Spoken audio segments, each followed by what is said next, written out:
और फिर क्या बोले, अरे छोड़िए ना, छोड़िए, ये लोग हमको अपना चाचा जान के उत्तर प्रदेश का जो भी गरीब है, जो कमजोर है, जिस पर जालिम जुल्म कर रहा है, उसका बाप असदुद्दीन ओवैसी है। उत्तर प्रदेश में जो गरीबों का खून चूस रहा है, उत्तर प्रदेश में जो महिलाओं पर जुल्म कर रहा है, उनका भाई असदुद्दीन ओवैसी है। हाँ, अगर तुम समझते हो कि गरीबों का, बेजुबानों का साथ देना अब्बा बनाता है, तो मैं तुम्हारा भी अब्बा हूं, याद रखो। चाचा जान है क्या? इरादा क्या है तुम्हारा? पूछ कर आए अपने बाप से कि किसको चचा कहना। 2018 में क्या तुमने योगी आदित्यनाथ के पास जाकर भीख नहीं मांगी कि मुजफ्फरनगर के कांड में जिन तुम्हारे बरादरी के लोगों पर मुस्लिम महिलाओं का रेप करने का इल्जाम लगाया गया था, उन पर से केस हटा लो? चच्चा जान, अरे याद रखो, तुम मेरी जबान का मुकाबला नहीं कर सकोगे कभी। जाकर भीख मांगते हैं। और जब मुजफ्फरनगर का कांड चल रहा था, जो तुम्हारे घर के सामने बच्ची तुमको चचा पुकारती थी, उसको खेतों में ले जाकर इज्जत टूटी गई, तो कहां गई तुम्हारी मोहब्बत? तुम क्या गुड़ गा रहे थे, हुक्का मार रहे थे? ये इनका बात, ये कोई अब्बा जान, वो कोई चचा जान। अरे ये मुद्दों पे आओ, बताओ कि 2017 के चुनाव में क्या तुमने बीजेपी का साथ नहीं दिया था? किसकी महापंचायत, किसकी खाद थी, वो बताओ। बोलो मैं, तो कान में रुई रखेगी भी तो सच्चाई तुम्हारे भेजे में उतर जाएगी, याद रखो। मेरे अजीज दोस्तों और बुजुर्गों, मेरी आपसे ये भी गुजारिश है, खास तौर से संभल के लोगों से कह रहा हूं, और संभल के वो जो समाजवादी के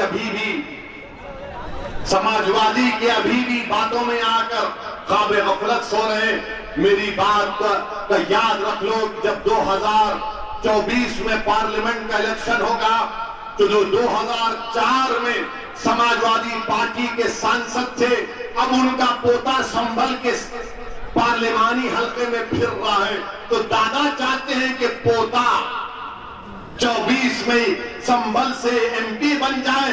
अब संभल के दादा को सोचना है कि उनके पोते का क्या होगा। समझा ना आपने? अब उनको सोचना है। वो जो 2004 में सपा के सांसद थे, उनका पोता, उसके पोस्टर लगना शुरू हो गए, क्योंकि 2024 में वो चाहते हैं, वो दादा चाहते हैं कि मेरा पोता संभल से एमपी बन जाए, सांसद बन जाए। अब आप बताइए, ये कहां तक अपने लोगों को लेकर आएंगे? वोट तो हमारा ले लेंगे, राज वो करेंगे, और जब असदुद्दीन ओवैसी हिस्सेदारी की बात करेगा तो कहेंगे कि नहीं, वोट का बंटवारा होगा। अब आप मजलिस की मुखालिफत में सुनेंगे, नहीं, बंगाल में क्या हुआ था, बंगाल में सब एक होकर वोट किए। मैं पूछना चाहता हूं, जो लोग बंगाल की मिसाल देते, बताओ, क्या बंगाल में पुलिस के रिक्रूटमेंट का एप्लीकेशन दिया गया? 1000 मुस्लिम बच्चियों ने, 1000 मुस्लिम बच्चियों का दरखास्त, एप्लीकेशन रिजेक्ट कर दिया गया। क्यों? क्योंकि उनके वो हिजाब पहनी हुई थी, तो ममता बनर्जी की सरकार ने उनका एप्लीकेशन रिजेक्ट कर दिया।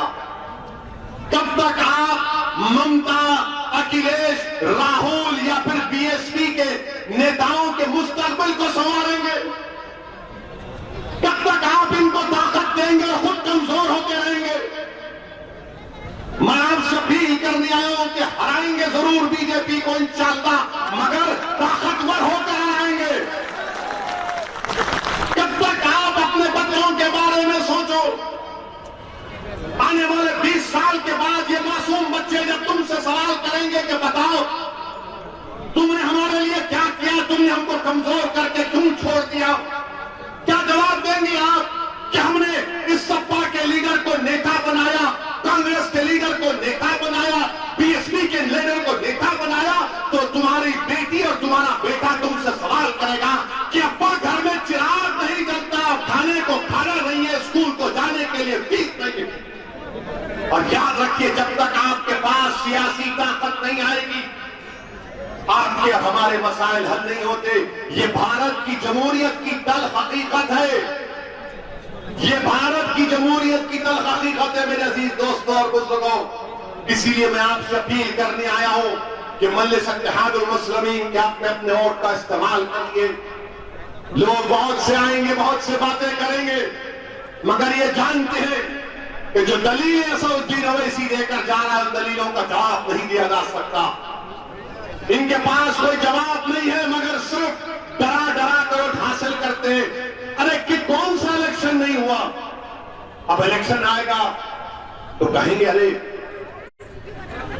बीजेपी आ जाएगी, वो आ जाएगा, ये आ जाएगा। अरे भाई आ जाएगा तो फिर रोकने की तरकीब क्या है? रोकने की तरकीब ये है कि तुम खामोशी से सिर्फ हमको वोट डालो और उसके बाद हम देखते हैं। मेरे अजीज दोस्तों और बुजुर्गों, अपने वोट का सही इस्तेमाल करिए। मजलिस इत्तेहादुल मुस्लिमीन के हक में अपने वोट का इस्तेमाल करिए। डरने और घबराने की जरूरत नहीं है। पूरे मुल्क में और उत्तर प्रदेश में अगर बीजेपी जीत रही है तो आपकी वजह से नहीं जीत रही है। मैं आपसे एक सवाल करता, हाथ उठाकर जवाब दीजिए, क्या आपने बीजेपी को कभी वोट दिया? किसी ने दिया वोट बीजेपी को? आपने बीजेपी के खिलाफ वोट दिया ना? कितनों ने बीजेपी के खिलाफ वोट दिया? हाथ उठाइए। तो फिर उत्तर प्रदेश में बीजेपी कैसे जीती? कैसे जीती बताइए ना। क्या मैंने आपको आकर कान में फूंक कर कहा, कैटल कुर्सी पर फूंक फूंक दिया, काले जाके वोट डालो मोदी को? कैसे जीती? जीती आप क्यों? हम मुस्लिम वोटों से बीजेपी नहीं जीत रही है। बीजेपी जीत रही है क्योंकि इनका वोटर, बसपा का वोटर, समाजवादी का वोटर, कांग्रेस का वोटर मोदी के गोद में बैठकर चाय पी रहा। और आपको बताया जाता है, आपको डराया जाता है, जिम्मेदारी आपके कंधों पर डाली जाती है, कंटी हमारे गले में डाल दी जाती है कि देखो वोट मत दो। अरे तुम्हारा वोटर कहां गया बताओ? तुम्हारा वोटर कहां गया? मगर मजलिस जैसे आती है नहीं। और मैं इन तमाम को बता रहा हूं, आपके दरमियान में कह रहा हूं, मजलिस उत्तर प्रदेश में भारत के किसी कोने में जाती है, सिर्फ इलेक्शन के हद तक नहीं। मैं आपको वादा किया था 5 साल पहले भी और आज भी दोहरा रहा हूं, जब तक अल्लाह मुझे जिंदा रखेगा मैं उत्तर प्रदेश को आता रहूंगा। जब तक अल्लाह मुझे हयात देगा मैं तुम्हारे दरमियान में रहूंगा। हमारी आवाज उठनी चाहिए। बताओ अजीजों, उत्तर प्रदेश में मुसलमानों के वोटों की कीमत क्या है? बताओ। पूछो अखिलेश यादव से, पूछो बहन जी से कि मुसलमानों के वोटों की कीमत क्या है? बताओ। जवाब पूछो उनसे, आपको हक पहुंचता है, मुझे जवाब दो। तो बोलेंगे इस तरह का सवाल नहीं करना, इस तरह का सवाल नहीं करना, हम सब एक है। अरे एक है तो फिर कमजोर मैं क्यों होता हूं? अगर एक है तो मेरे बच्चों को तालीम क्यों नहीं मिलती? अगर एक है तो मेरा नौजवान गोलियां क्यों खाता है पुलिस के? अगर एक है तो भूखा मैं क्यों मरता हूं? अगर एक है तो गरीबी और मुफलिसी मेरा मुकद्दर क्यों बन जाता है? इसका जवाब देंगे तो बोले नहीं, मिलके मिलके ही तो है ना। जब मिलके रहते हैं तो फिर तुमको मेरी तकलीफ नजर नहीं आती? तुम दौड़ रहे हो और मैं लंगड़ा हो चुका हूं, तुम्हारे पास दौलत है और मैं भिखारी बन चुका हूं, इसलिए कि हमारे पास एक सियासी ताकत नहीं है।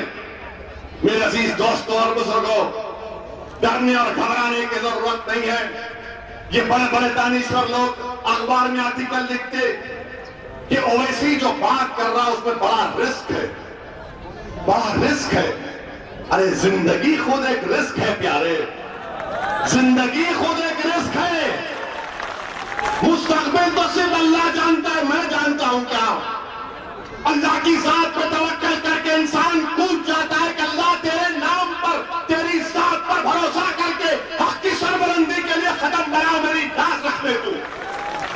काम तो मंजलिस करती है, तो बंदरे रिस्क है ओवैसी के बातों में। कौन सा रिस्क है, कौन सा रिस्क है बताइए आप? तुमने किया क्या, तुमने दिया क्या? मेरे अजीज दोस्तों और बुजुर्गों, मेरी आपसे नमन गुजारिश है कि हमको मुत्तहिदा अपने वोट का इस्तेमाल करना है।